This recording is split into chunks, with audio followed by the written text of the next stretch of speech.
Good evening, everybody. Welcome to the LFC FTB Sports preview and post-match show. We are overdue a post-match review, and we'll be reviewing the Liverpool versus Everton match. And as well as that, we'll be looking forward to our next fixture as well, I believe, because we just don't have enough time. But I will let you guys know as we get on with the show. And as per usual, this show would not be complete without my dynamic duo partnership in the background with me, working hard to keep the show going. Welcome, Pato. How are you this evening? Hello, Stitches, and happy birthday. Thank you very much. It's not as happy as it would be, but I'm grateful nevertheless. And Stony, my brother, how are you? I'm fine, thank you, sir, as well. So good evening, Pato. Good evening, staff. Stitches, and good evening to all of everybody who's tuned in for the show today. I'm good, thank you. Brilliant. Good evening, Stony too. So if you're anything like me, over the birthday weekend, I received a lot of birthday congratulations. I appreciate all the love, but at the same time, I've been getting trolled by a lot of people. Spurs fans, Man United fans, Arsenal fans. It seems to me that everyone seems to be reveling in our relative poor form at the moment in time. It seems like this perfect maelstrom of misery that we seem to be going through at the moment for a number of reasons, which we're not allowed to talk about because obviously it's considered making excuses. It seems that there's a lot of that which is delighting other fans at the moment, and they're loving it. They're absolutely loving it. So fully expect there to be many comments coming tonight. But let's persevere. Let's go on, and we'll start with what we normally do, which is to perhaps have a overview of the match, quick summary from each of my co-hosts here of how they felt the match went. So Stony, I'll come to you in a minute. So prepare your thoughts. I know you're very eloquent in putting them forward, but because we've got manners on this show and we're gentlemen. It's ladies first always, and we'll go to the queen of the show, Pato. How have you taken this weekend? How have you rationalized what's going on? How did you feel watching the game, after the game? What are your thoughts? Please share with us. Well, hello everybody at home watching, and thank you. Firstly, I'd actually like to congratulate Everton. Well done. It's took you 22 years to finally give us a proper game of football.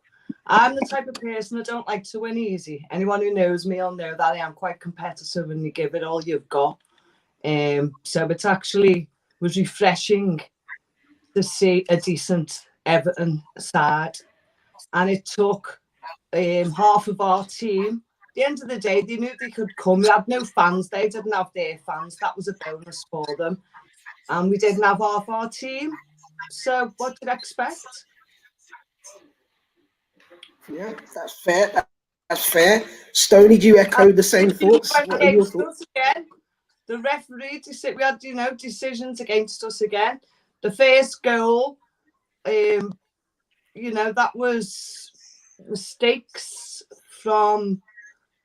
I don't even want to pull people apart, but I think it was too big a game for some. And I'm disappointed Hendo wasn't put in the midfield where he belonged. We needed to have a strong midfield for what Carle put out in his formation. So we needed to have a strong midfield, and we didn't. No good keeping that defence. But why? It wasn't even strength. Too many players playing out of position. It's all right, Stitch is saying there's no excuses, but I'm sorry, but there is. And there's plenty of them. And another injury. We keep getting injured. We keep getting decisions against us. Referees from Manchester. And injuries. Centre-back injuries. So, what do you think, boys? Yeah, so Stoney, talk to me. I think the result was a personal reminder to myself why I'm not a betting man. Because if I was, I do believe I would have nothing left in my life. Every prediction of late that I've had for Liverpool have gone left field. So the prediction for the game, the way that I thought we would set out the way that I thought Everton would set out was completely different. And this is just as an individual. I thought that we got our bottom spanked yesterday for various reasons. But I think when the game was finished, I felt quite humbled. And I'll be honest, I actually needed to go for a walk. I put my phone on mute, and I needed to be within a moment for myself. I thought, as an individual, I just felt that for some unknown reason, Everton were just ready for us. I mean, they came out like a bat out of hell yesterday. And before I was even able to blink, we were 1-0 down. And, the game ebbed and it's flowed. Before we knew it, we were 2-0 down. And I just didn't see any way that we were able to get back into the game. So, I mean, if anybody was able to, and you're still able to, access the preview show, I spoke quite highly of what I thought we were going to do and what Everton were not going to be able to do. And yeah, the end result was something I just didn't envisage at all. So yeah, we lost. And I just feel I'm currently at home licking wounds, really. So yeah, I'll extend on some of my thoughts later in the show. But as you said, I feel quite humbled. I actually had a headache. And as we said, I mean, I got the result right, just the wrong team. And I did say they put a wall there. I did say they park a bus, and they parked two. Felt that they parked two buses. But the thing is, we dominated the game. That's the sickening thing. We had 72% 72% of possession. But people in this league don't count that, do they? But listen, before I kind of get into my views of the show, first of all, big shout out to all our listeners. Thank you for tuning in. We appreciate you every time. If you're tuning in for the first time, hit the subscribe button. Please do us a favor, hit the bell so you get notifications whenever we're on. And you'll know when we've got a post match or preview match coming on. Thank you very much. The other thing is, my thoughts are, it's a painful one, and the thing is, I'm at odds with everybody on this, right? Yeah. So I'm just going to speak from my own heart, right? I predicted 2-0, predicted it the wrong way. So I'm with you on that, Stoney, right? Mm-hmm. I was stunned that we conceded a goal so early in the game. Absolutely stunned, right? It was a basic error. Kabak got turned the wrong way. I'm not labeling the blame, but that's schoolboy error stuff. And probably speaks to the reason why Klopp didn't want to rush these guys in. But at the moment, didn't Thiago, sorry to interrupt, Stitches, but didn't Thiago actually lose the ball first? I can't remember, but whether Thiago lost, he actually gave away an easy ball, and it went to James Rodriguez. Yeah, and then Kabak sort of it was too late, and he turned the wrong way, and it's forced me to go that way. As I said, I'm not appropriating blame. I'm not appropriating blame. If Thiago lost the ball, he's a better technician. He's a better technician than that, and we'd expect him not to lose the ball. But nevertheless, as a defender of any worth, to turn the wrong way on a through ball, he turned inside rather than outside. Yeah. He was at 6s and 7s. That's completely basic, right? And speaks to, in my mind, reason why Klopp doesn't like to rush players in. He likes to work with them for a little while, but he's damned if he does, damned if he doesn't at the moment. Yeah. If he didn't play the guy, people would be like, why didn't he play the guy? He didn't play Nat Phillips. Everyone was like, he should have played Nat Phillips. It doesn't matter what decision he makes right now. It's going to be second guessed. Nat Phillips actually, in my mind, had quite a good game when he came on, up until where they got the penalty from, because he got spun by Rick Carlison. Sorry, go ahead, Pato. We just say again, what happened when Jones went off? Yeah, Third but time in a row. The third time now. I mean, not in a row, I but appreciate that. you I know, appreciate that, but I have to time he's disagree with took you. I have to disagree with you somewhat because to me, Jones was Why? starting to look tired. He was getting less involved in the game. He was having less impact. And the man, like I said, damned if he does, damned if he doesn't. He had to make a call. The goal didn't come from, where Curtis would have been. It came from the other side of the pitch. One clearance from when we were putting pressure on, and Richarlison spun Phillips, very basic, got his body in the way, let the ball run across him, and then we were in trouble. All right, straight away we were in trouble. I mean, I'll come to the penalty incident in a minute, but for me, I think actually for the first time in a while, I saw a response from a team that took a bit of pride, and I saw sparks of what we used to do because I'm not saying it doesn't affect the goal. Yeah.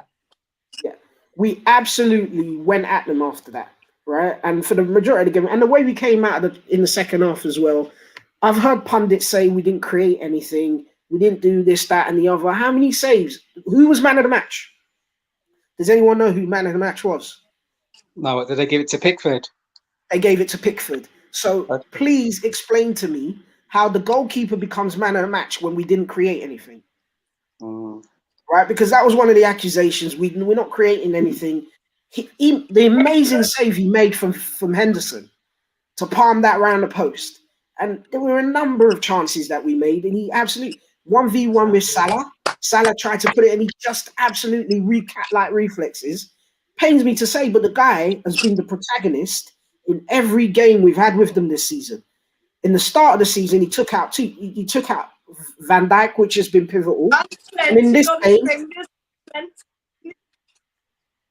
in this game, he was man of the match. So you can't say he hasn't been a protagonist. He's been an absolute central protagonist in how our season's panned out. And you know what? It is what it is. So first of all, I don't accept that we played badly.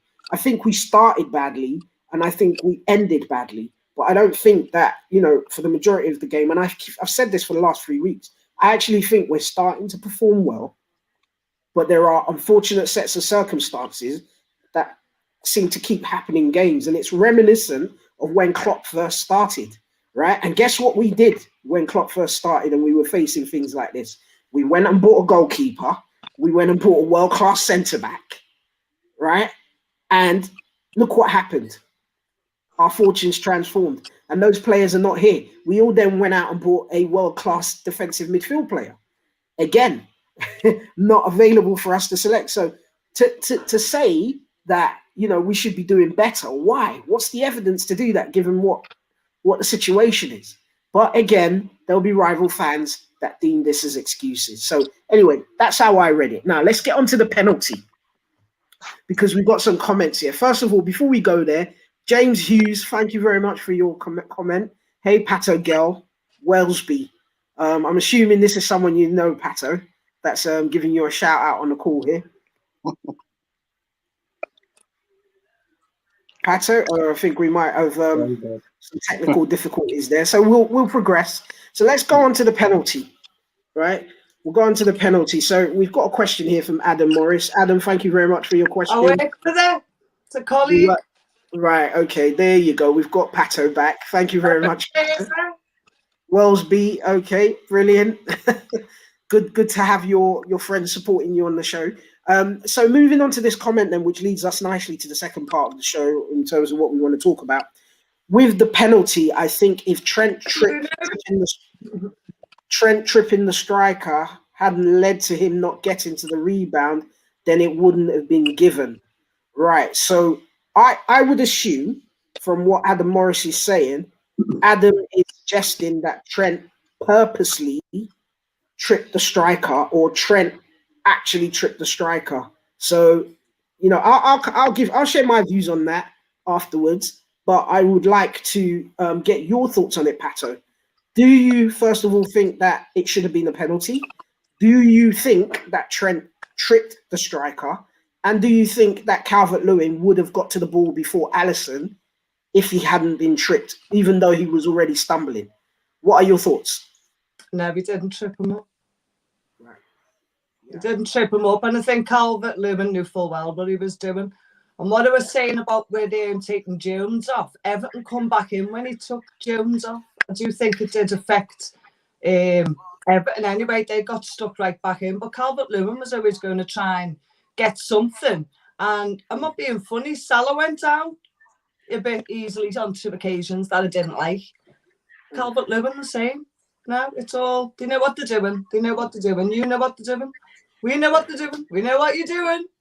But no, he didn't trip him on purpose, no.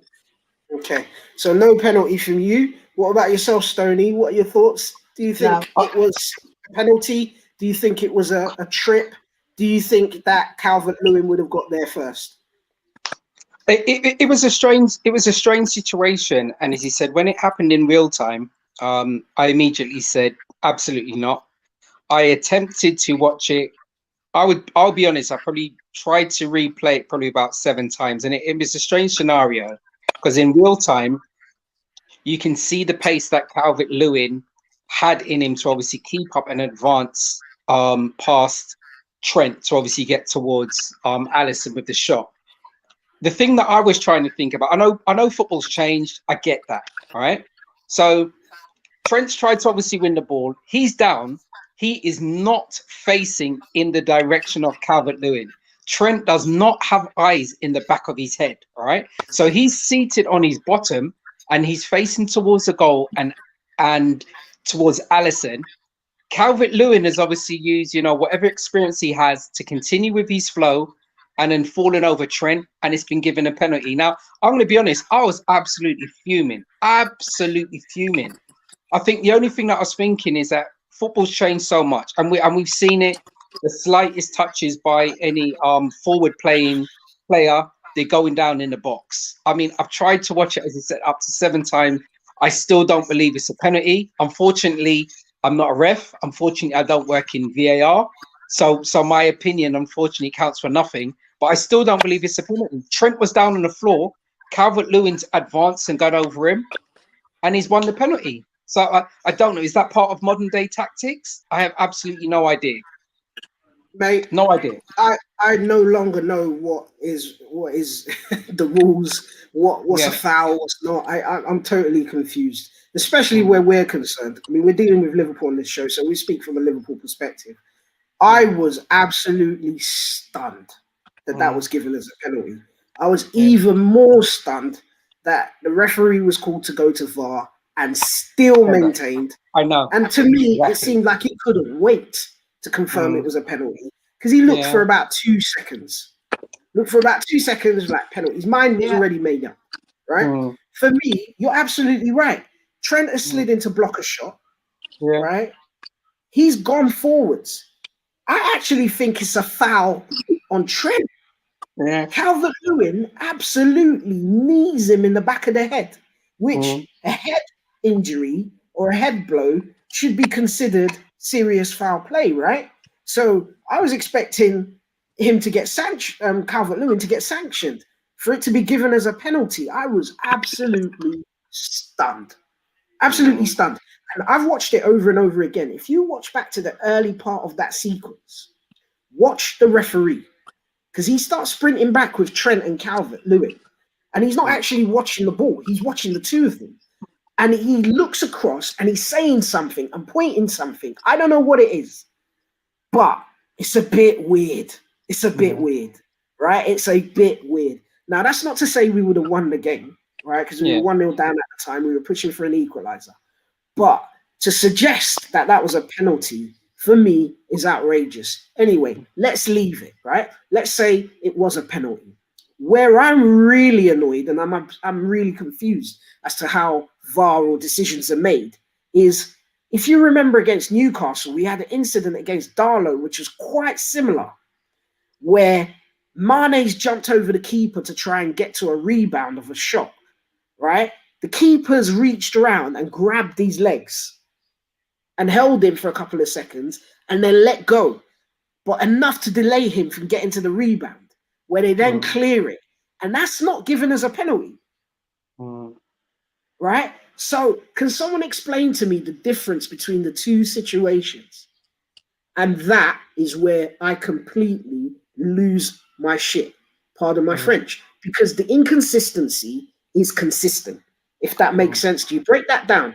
The inconsistency of decision making in the league is consistent. It's consistent as in that we will continuously get those inconsistent decisions, and it absolutely blows my mind. I don't get it. I really don't get it. And you know, for banter reasons and whatnot, other fans will say what they say, and you know, come out with what they say. Oh, Liverpool always the victim, which is what we tend to hear all the time, and yada yada yada. But that was completely, in my mind, a ridiculous decision. And the justification for it afterwards doesn't make any sense either. I don't know if you guys have heard it. The justification was that he stuck his leg up as part of his lights out. But the incident with the knee in the back of the head happened before that. Yeah. So your decision is given on the fact that Trent stuck his leg up. I'm not sure what impact the leg being up had on Calvert-Lewin, because Calvert-Lewin had already kneed him in the back of the head. Yeah. So anyway, look, it's not going to change anything. You know, it's going to divide opinions. If you're anti-Liverpool or rival, forever in your mind, it's going to be it was a penalty. But I'm pretty sure if it happened to your own team, you wouldn't be thinking the same. We've got another comment here before we move on to the next section. What's your opinion on what the target is now for Liverpool? This is a really good question. Thank you, Carl Bartlett, for you know, putting that comment forwards. I'm a person that likes to look forwards, so I appreciate that comment coming in. Pato, what do you think is our target now? What are we trying to achieve this season? Well, we still have to just brush ourselves off. Still try and go for, obviously, top 4, but don't forget, we're still in the Champions League.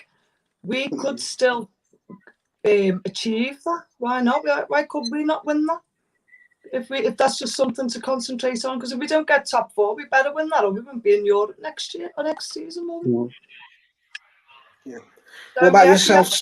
We've still got it all to play for. We've still got to carry on regardless and try and win each game. There's how many games left? What are we on? We played 24 games, so we've got, what is it, about another 14 games? 14 games left.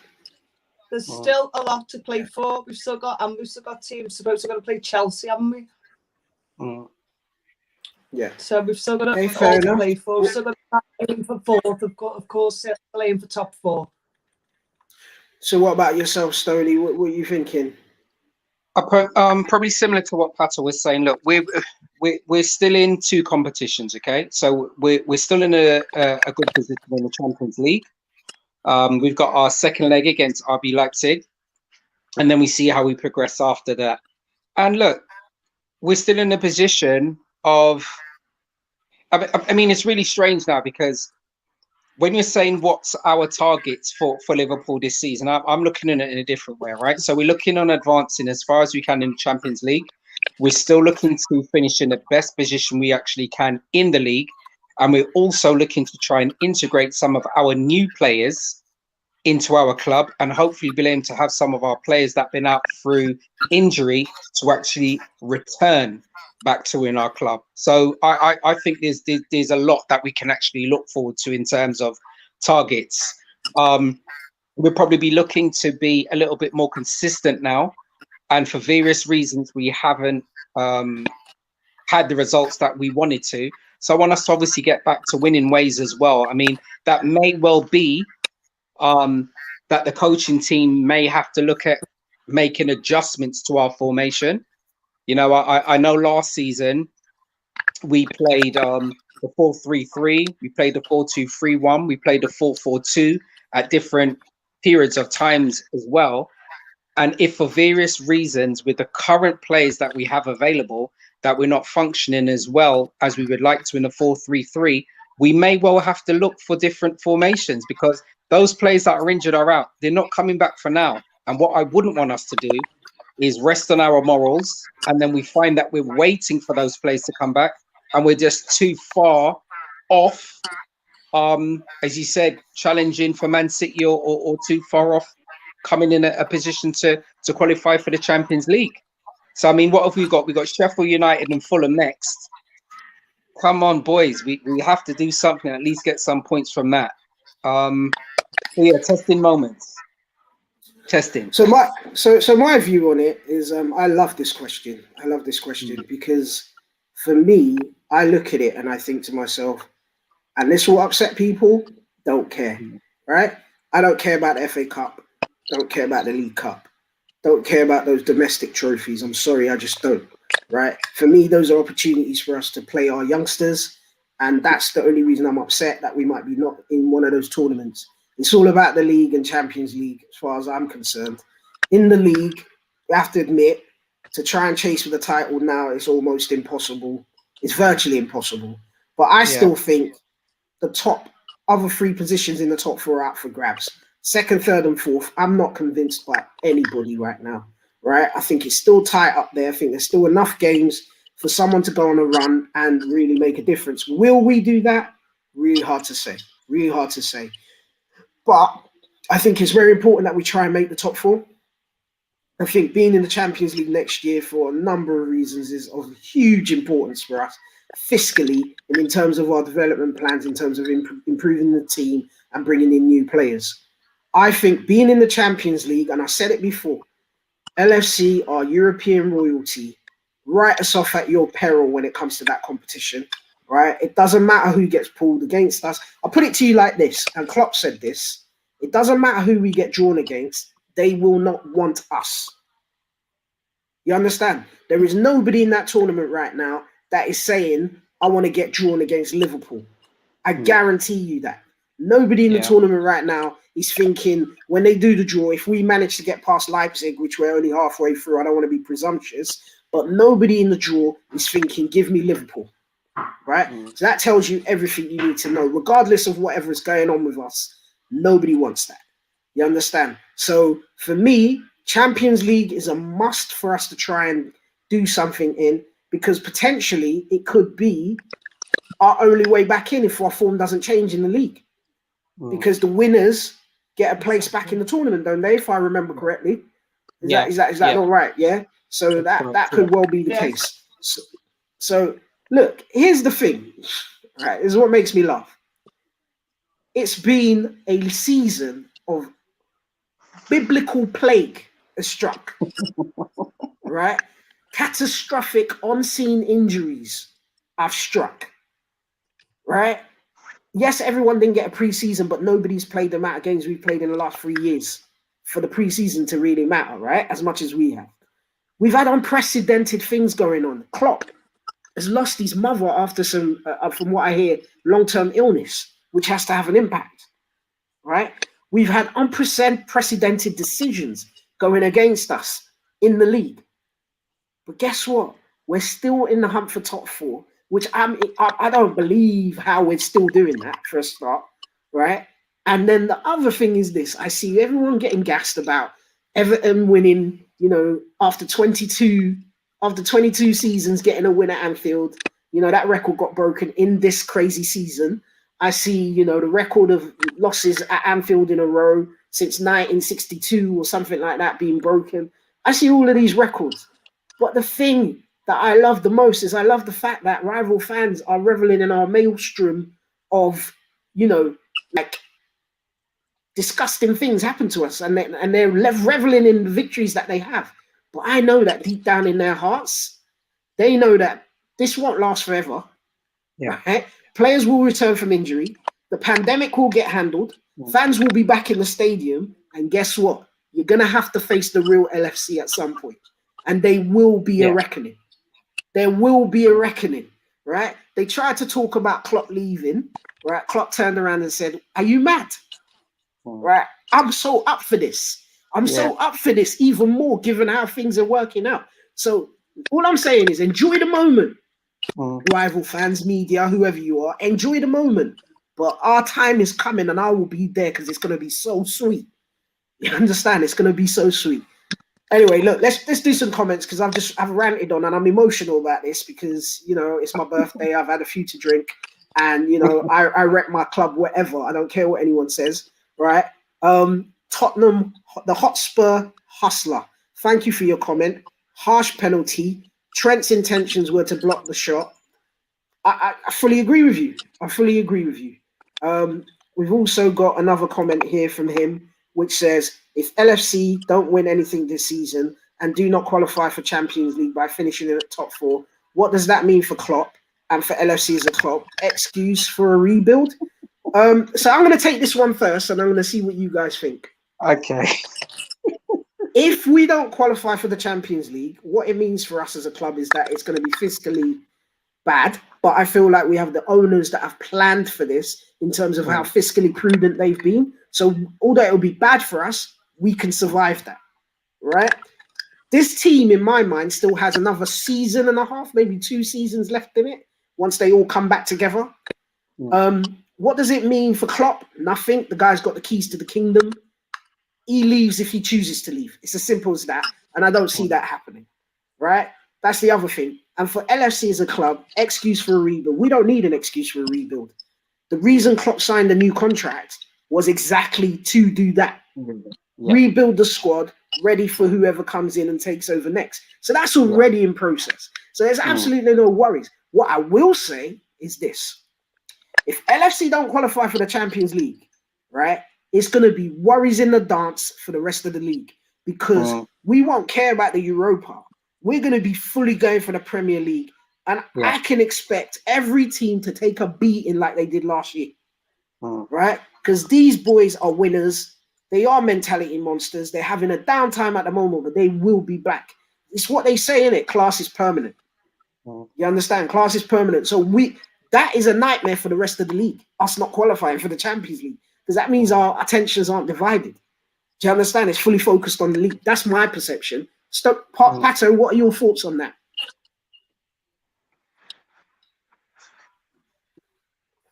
Oh, Pato's frozen. Let me go to you, Stoney.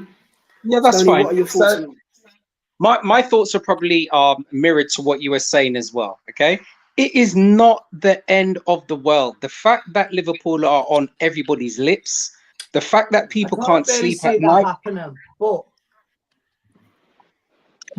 even if it did, we still. We're having connection problems tonight with Pato's connection. Okay. Should I go ahead or should I wait? Yeah, go ahead, Stoney. Go ahead, Stoney. Yeah, no problem. So just to answer the Tottenham Hotspur hustler, there's probably a similar comment from Mr. B as well. Even if the worst case scenario was that we didn't win the Champions League and that we did not qualify for 4th place for the Champions League for next season, you know what? It's calm. It's not the end of the world. I think similar to what you were just saying as well, Stitches. As a club, we're already showing that we're building for the future. All right. So we do have young players that are currently out on loan. We do have, obviously Minamino's gone out. We got Harvey Elliott that's out as well. We got Curtis Jones, who was one of our academy captains. We're showing that we're already building for the future. And I actually trust Klopp. I actually trust our club to say that we do obviously have players that we're probably bringing at the end of this season, that we'll probably bring into the next January, and that the other transfer window that we'll bring in players as well. What does it mean for Klopp? Absolutely nothing. I'm similar with you as well. I think there's too much knee-jerk reaction. Yeah, and if people's days are comforted by when Liverpool lose, then so be it. I'm not actually concerned with that. We've got players that at some stage will currently move on. This is part of a football cycle. And with those players actually moving on, I'm confident that we'll have targets to actually come and actually replace them at some period of time. So just to reiterate, if we do not win the Champions League, and if we do not qualify for 4th place to qualify for Champions League next season, no knee-jerk reaction. It's just as simple as that. That's where I'm at. Over to you, Pato. Pato, are you able to hear us now? We lost you for a bit there. Can you hear me now? Yes, we can. Yes, we can. Oh, right. Yeah, I could hear you too perfect. And I totally agree with what you're saying. It isn't the end of the earth and you just got to rebuild. That is the key thing to rebuild, and I do think we are. I think, as you said, Stoney, behind the scenes, this process goes on, as you say, it could be sometimes 2 years in advance, can't it? It's like they were talking, what was it? John Henry had Mbappe in his private jet, 2017? What was that? Was that for something for him more? If you don't come this time, maybe in a couple of years. So, yeah, it does. It would just be. It wouldn't be the end of the earth, and it's we have to rebuild. The team. Yeah. Absolutely, and I'll kind of cut this section off by saying the one thing that's for certain is this, and I think you guys will share this sentiment, regardless of where our club is, regardless of what is happening, regardless of who's managing this club. I know for sure that I'm still going to be flying the LFC flag, so it matters not. LFC is not Klopp FC. It's not where we are this season FC. It's for life. Do you know what I'm saying? So it doesn't matter. Like, I'm supporting my club regardless. And in fact, I'm of the mindset that my club needs me as a fan even more now today than they did when they was whooping everyone last season. Because for me, that's what support means. Support means you uphold something when it's down. So right now is when I'm showing even more support to my club. It's easy to support when you're winning. It's easy to feel good about things when you're winning. It's easy to find things to say to rival fans when it's winning. But for me, real supporters step up when you're losing. Do you know what I'm saying? Secretly, you might be pissed. Secretly, you might be cussing and you're like vexed. But nobody says a bad word about my club around me because I'll put them in their place. Simply, you can't chat to us. None of you. I hear from Tottenham fans telling me about when are you going to get a win? My answer is this: when are you going to win anything? Right? And until you have that, don't chat to me. Right? I don't want to hear it. I don't want to hear it. Man United fans are getting gassed right now because they're on this run. Well done. But it's taken us to be at our worst in about a decade. It's taken us breaking unprecedented records for you to be where you are. And you're still not really doing anything. How far is Man City ahead of you? You're not even the best team in your postcode, right? So until that's the case, then you could come back and talk to me. You understand? So I'm not having it from no one. No one can tell me anything. Until the last day of the season, we are still champs. Know your position, mind your manners, and act accordingly in it. Like, put some respect on my club's name. Right? That's what I'm saying. Put some respect on it about finishing fifth. Like, you better mind that you don't finish fifth, Mr. B. You know what I mean? There's a long way to go yet, bro. 14 games. Behave yourself. Anyway, Michael Balogun. Yeah, my actual blood brother this is. So thanks, bro, for signing in and logging into the game. I appreciate that. What are your thoughts on Liverpool struggling with goals? Why was Minamino not given enough opportunities? It's a really good question. Really good question. I'll come to Pato first, but I heard Wijnaldum speaking on this recently. Okay. He's saying we're doing the same things that we used to do. We're having the same shots. We're doing stuff. It's just not going in right now. For whatever reason, it's just not going in right now. I don't think we're creating as much as we used to. I think we could create more. But I think that will come when certain players come back in. You don't lose two powerhouses in your midfield. You don't lose an option like Jota. You don't lose Van Dijk at centre-back position and it not have an impact right across the team. That's just facts. It's not an excuse. It's just facts, right? You can't without it having an impact. So that, for me, has an impact. I heard Klopp speak on Minamino and why he wasn't given opportunities. I think it was to do about him settling in terms of when he's on the ball, he's great, but off the ball, and I think Husenatl has just said the same thing. There's a lot he's got to learn about off the ball. But also, with Minamino in the team and with all the people that I've just mentioned injured and out, it makes us a very small team in the Premier League. So when we defend set pieces and when we defend long balls, with another little guy like Minamino up front, it's just incredibly hard for us not to concede the corners or set pieces. So I think that meant he wasn't getting enough opportunity. So what did we do? We farmed him out to a club that plays a progressive style of football for him to learn about Premier League football. And I think the fact that we didn't put a buy clause into the loan, that tells you a lot about the fact that Minamino is that's one for the future and will definitely be in the plans. And do you know what? He's scoring goals. He's doing well at Southampton. Yeah. Long may it continue. Yeah, he scored yesterday, didn't he? Yeah. Yeah, against Chelsea. Beautiful goal as well. Yeah, didn't Jürgen say that we didn't fit into the way that he wants the team to play? Yeah, he mentioned it. I keep saying this, right? Footballers are not they're not robots. You can't put in a microchip. You can't program them to play a certain way. They have to learn it on the training field. Some guys can do it within a couple of weeks. Some guys take months to do it, right? And that's just the way it is. And there's no way you're going to know which it's going to be until you've signed the player. And unfortunately for Minamino, he hasn't quite settled in the way that Klopp wants him to. Do you understand? And it's going to take time. Yeah. I mean, Stoney, what are your thoughts on the Minamino situation? I still think he's a wonderful player. I'm glad we currently signed him. I wish for various reasons we would have been in a position to obviously giving him a lot more game time, but you can actually see he's a wonderful player. I mean, at the moment, people are able to see him getting more minutes in game time down at Southampton, and that is a player that's playing with confidence. Going back to the goal, anybody can actually view it. The way that the calmness and the technical ability he actually provided to actually score that goal was beautiful. That's not a player that lacks confidence. That was an absolutely breathtaking goal as well. I mean, even prior to that, the goal he scored in Southampton's previous game. Yesterday's goal was on the outside of his right foot. The previous goal was with his left foot. So that's a player with technical ability.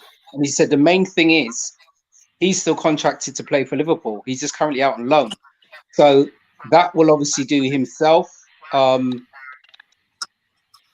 lot of good, and it will obviously benefit us as Liverpool when he actually comes back. So yeah, as he said, offensively, that's probably not our current concern. It's probably just defensively as a club. So we're not just looking, defensively as a team. So we're not just looking at the fact that our defenders are out, but we're obviously looking how we function in terms of how we've been conceding goals. But beautiful player. As I said, I'm very glad that we've signed him. And when he returns, I'm sure we'll get the best out of him as a player. Definitely. I fully agree with you. We've got a new viewer here, Craven Moorhead. Welcome to the show. And thank you very much for your comment. His views are, I take it he's a red. He said, we signed Davis from Preston and he's not even playing. Ludicrous excuses from Klopp. So, this is what we talk about sometimes in terms of fans and, so-called fans and some of their comments. Now, I'm not sure what excuse Klopp's made about Davis, but I was under the impression that Davis had a slight knock and wasn't available for selection. So I'm not quite sure what Craven Moorhead is suggesting that Klopp's used as an excuse. Is the player being injured now considered to be an excuse? Should we be playing him even if he's got a knock? I'm not clear. Pato, Stoney, do you have any views on this? Pardon me? Pato can go ahead. Was he on the bench? I don't recall. I can check that out whilst we're talking. Stoney, what's your view? I think my view is we're all fans, we're all supporters, but none of us actually work in the coaching staff. None of us are physios actually working for Liverpool. So it's fine, and I appreciate everybody's comments, but we don't know what's actually happening behind the scenes. As you said, he may not be match ready. Yeah, I understand he played, numerous amount of games in the Championship, but the transition from the Championship, from Preston North End to Liverpool and the stature and readiness that Rebels play, that sometimes that transition is quite high. So I would prefer that Davies has a time to settle in at the club, get to a level that himself and our club are happy at, and then he comes on and he performs. Okay. The last thing that I would want is that we have a player that's currently on loan, that comes in and doesn't perform, and then everybody then starts to belittle him as a player, and then belittles our club for signing a player that's not match ready. That's not going to benefit anybody. So if it means that he needs another 3 or 4 games to be ready to play for our club, then that's fine. I don't think he needs to answer to anybody. Yeah, he was on the bench. So if he had a knock, he wouldn't have been. That was, I think that was last week. He had the knock on his knee, and he is fine, and he was on the bench, but I don't think he's ready. I don't think he's ready. He is training, but he's definitely not ready, and that's why he's not getting picked. He's probably on the bench.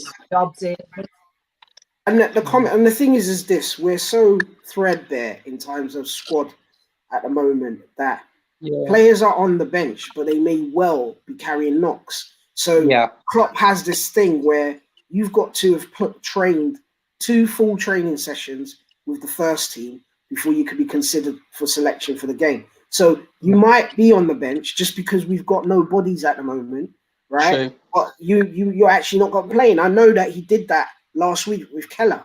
Keller had a knock, but he was never going to play, but he was named on the bench. So for me, like it just look, at what point do you give Klopp the benefit of the doubt?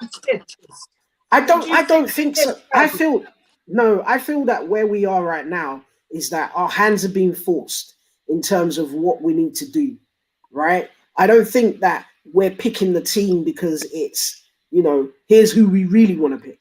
I think it's a case of who's the least injured, who's the least. So I don't know if you guys are aware of something called the red zone.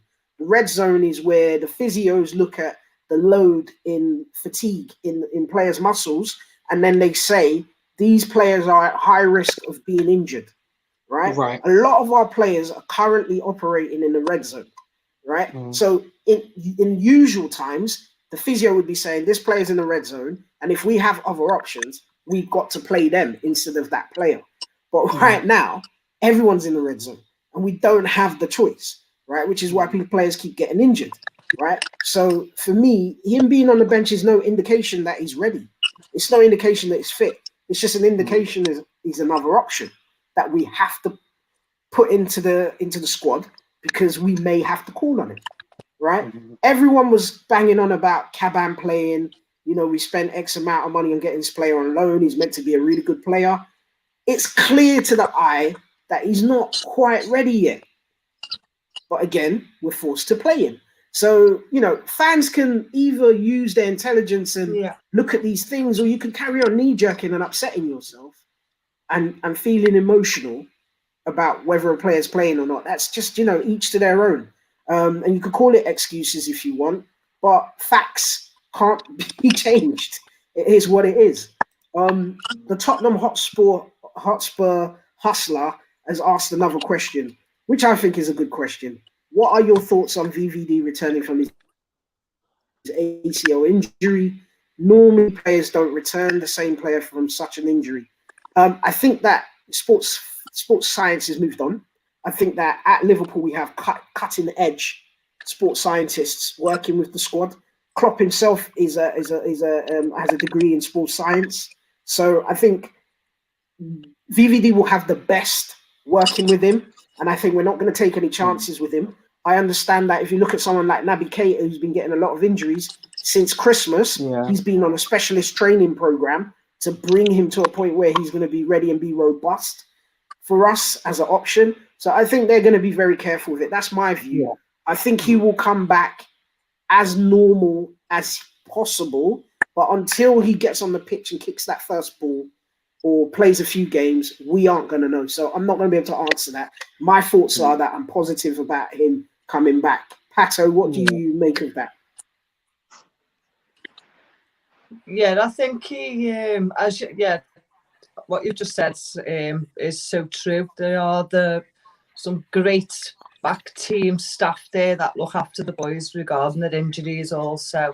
And it is a hard question because some people can and some people can't have that injury. So I think, yeah, technology that we've got, I think, but you know what, let's wait and see. But I think so. I think he will still be a force to be reckoned with. Let's just say that. Definitely. Yeah.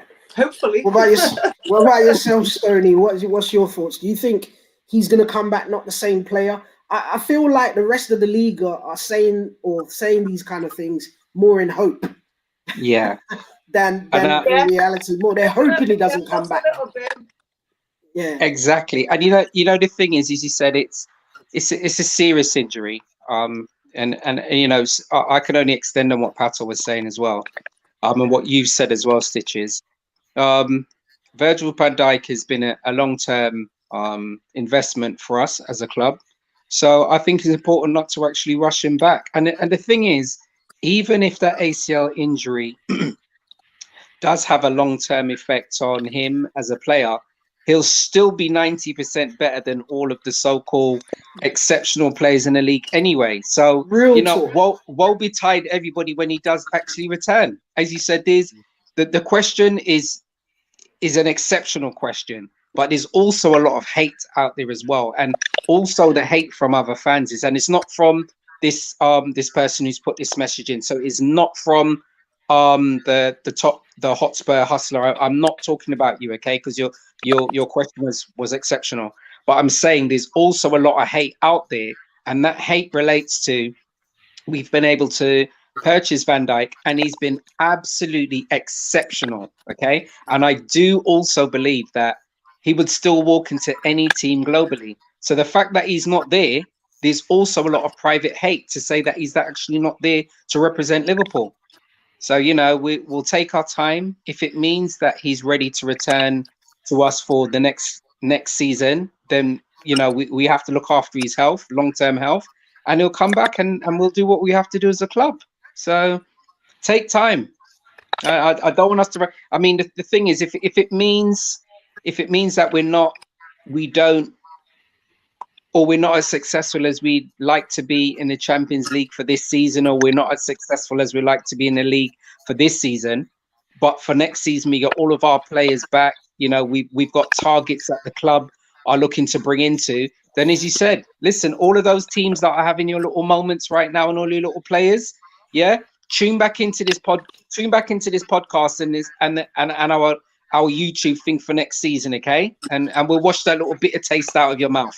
That's just for you, everybody. Yeah, and look, the questions are flying in tonight. Thank you for the interaction, guys. We're loving it. I mean, we're way over time, but it was a combined show, so we'll use the time accordingly.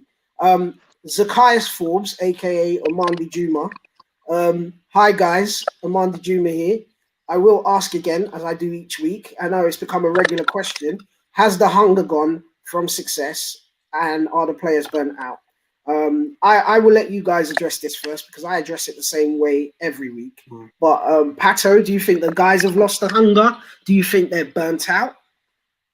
I wouldn't say they've lost the hunger, but I thought we were going to come out firing, didn't I? I did say that I thought Everton were going to be burnt out because they'd had the 4 games in the 10 days.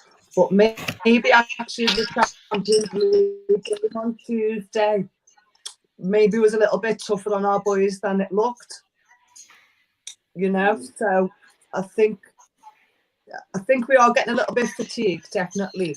And I think it's the finish. We're just not. You know, as you said earlier, we were creating chances. Our finishing was terrible. We just don't seem to be able to finish. So I've got to say though, some of the saves were incredible. I don't think we've lost the hunger. Yeah. Okay. Stoney, have we lost the hunger?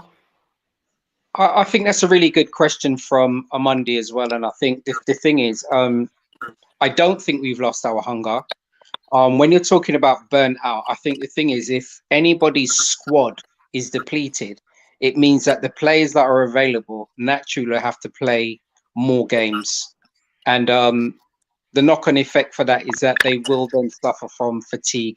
And if that's what we're currently experiencing as a squad, then that may well actually be there. But I do not believe that we're lacking from hunger. I do not believe that we're lacking from belief or conviction.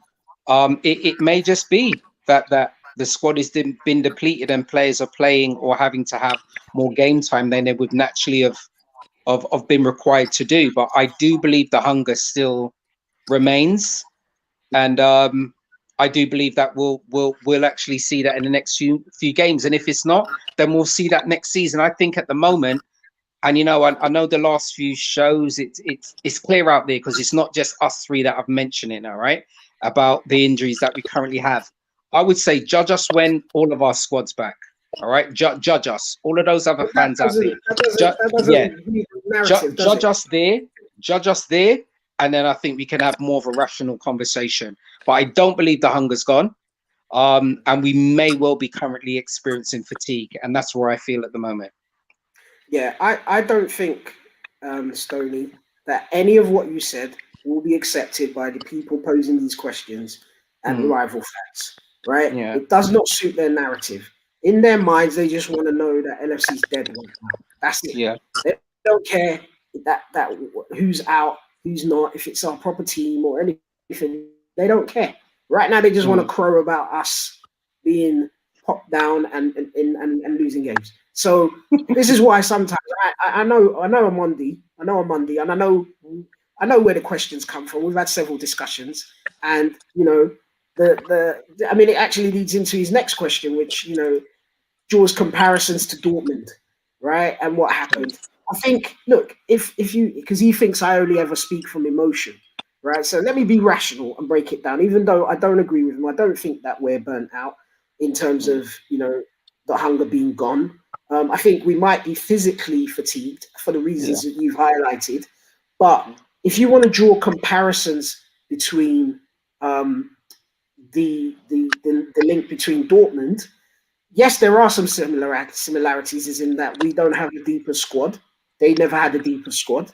I think that they were challenging against a team that's a powerhouse in terms of financial muscle, that just goes and cherry picks the best teams in the league all season. We're competing against a powerhouse in City, and that's the case. But there is no pandemic. When Klopp was down there, there was no shortened pre-season. So if you're going to be scientific about it, you have to have parameters the same in order to call something comparable. So you're comparing apples and pears right now. You can't compare the two. So that's really where the conversation ends. In fact, in terms of bringing Dortmund in. There's no point bringing Dortmund in. Yes, you can talk about similarities, but you can't say that they are the same because the circumstances surrounding both teams aren't the same. So that conversation should just be left where it is. And stop talking about Klopp's gung-ho philosophy. Can I extend that afterwards? And this is a guy that supports a team whose mantra supposedly attack. So you've thrived on gung-ho philosophy, but all of a sudden now you want to be a pragmatist.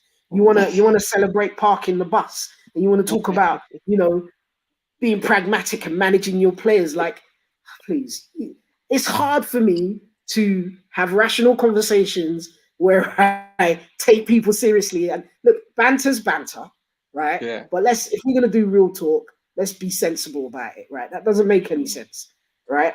Let's move on. Zico Forbes. Forget your defender crisis. Liverpool struggling to score goals. We are struggling to score goals. But unfortunately, in my mind, if you understand football, right? I'm not saying you don't, Zico Forbes, but if you get the game, you understand that it's a team sport and every component in the team matters.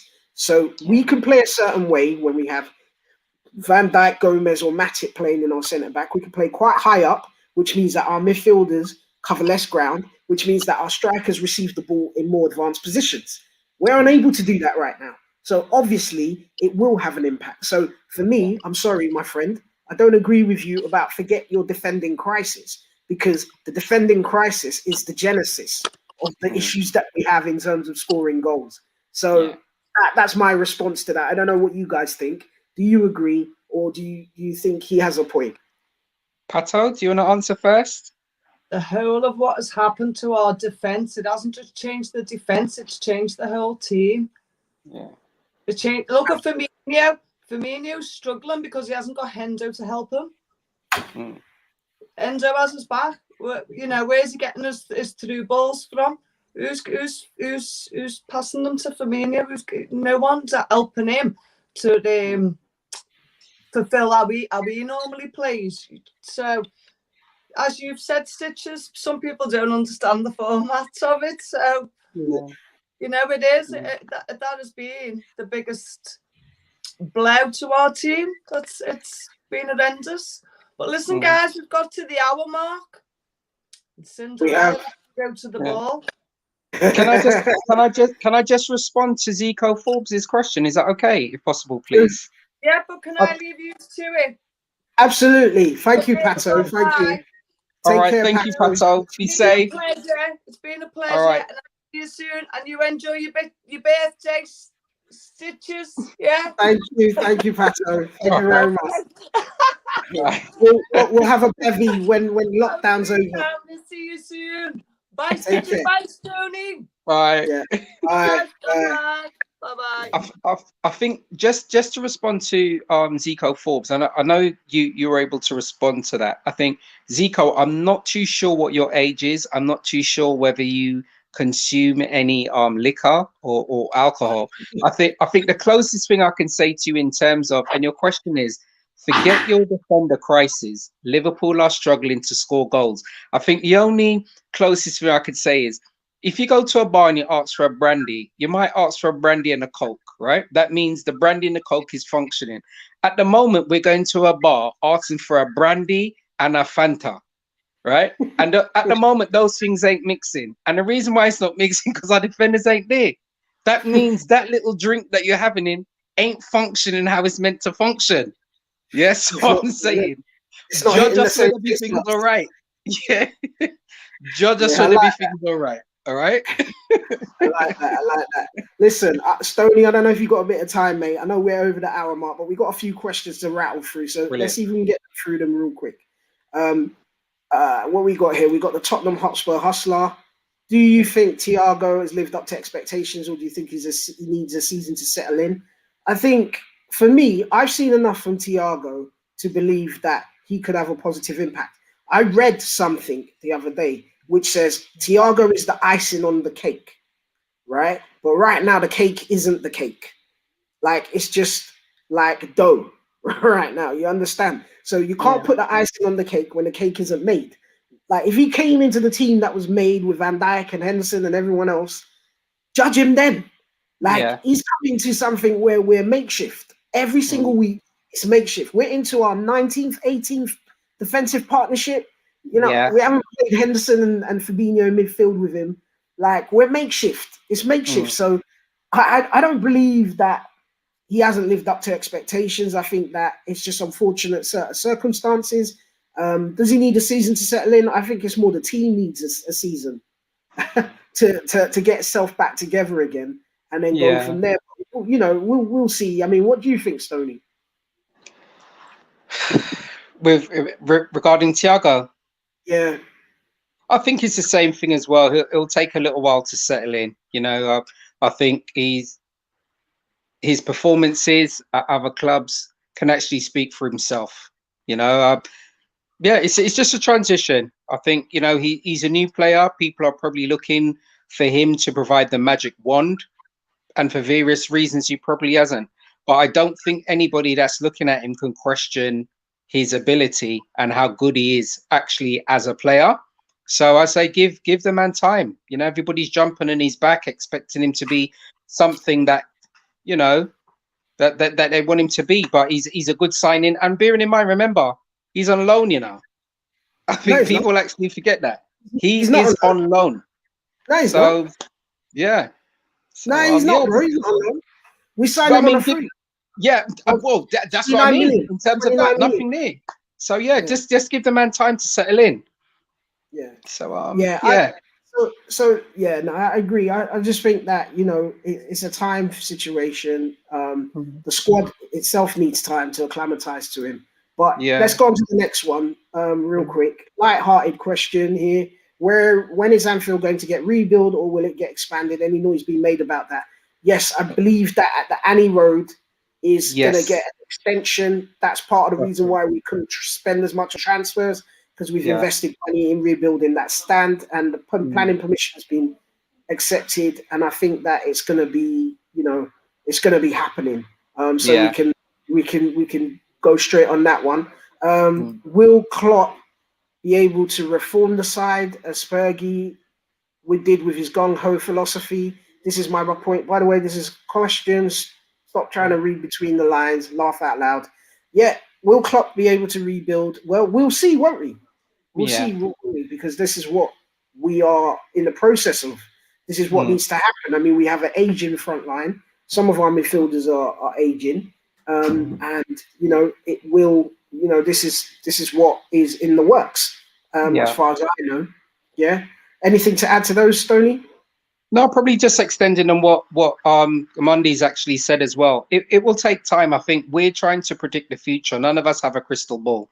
So what we're saying is, as Liverpool supporters, as people who actually believe and actually love our club, be patient. I think as a Manchester United supporter and a person who's got a lot of knowledge at Manchester United, you're going to get a Sir Alex Ferguson that comes once in a lifetime. So you're privileged to actually have him at your club. At the moment, we believe and we trust in our current manager, and we'll see what he's able to do in the future, So, yeah, the trust is actually still there. And I just want to keep going back to there's a point that we actually mentioned. I'm not nitpicking here, on Monday. We don't have a gun-ho philosophy. Gun-ho philosophy is possibly what Ozzy Ardiles had down at Spurs, and possibly what Kevin Keegan had at Newcastle. There's not a gun-ho. Gun-ho means that we have no technical ability at the back, and that's not present at Liverpool. Okay? So I understand your question, and I respect that, sir. Yeah. Look, with that being said, we are over an hour into the show. We usually like to keep it half hour to 45 minutes, but we've had such fantastic interaction from everyone tonight that we felt obliged to keep going. But it is the top of the hour now, and we've got to move on. We were hoping to make this a preview of the Sheffield United game, but I think we're going to have to schedule that for another time. Listen, you've all been fantastic. Thank you very much for your comments tonight. Thank you for tuning in. I'm at FTB Stitches. You can find me on all the socials. Would love a follow, love a comment. Tell me what you think about the show. Share your views with me on socials. And Stoney, I don't know if you want to plug your socials as well, if you feel to. I'm not as I'm out there on socials, but I'm not as active as Stitches. So if you wish to communicate with me, just continue to jump on when we're live. Yeah, follow us on the show. Fantastic. With that being said, the perfect maelstrom of misery continues for LFC. Rival fans are jubilant and celebrating what they see as our demise. We keep to walk on with hope in our hearts. LFC fans everywhere, you'll never walk alone. And, we will support our club, win, lose, or draw. And with that being said, thank you very much. And we will see you on our next show, which, will be, how can I put it? Will be scheduled in due course. And feel free, to tag us or join us to like, hit the bell, because when you hit the bell, you get the 400. You get the notifications. You get advance notice of when our shows will be. Thank you very much. I'm FTB Stitches, and I'll catch you on the flip side. Thank you.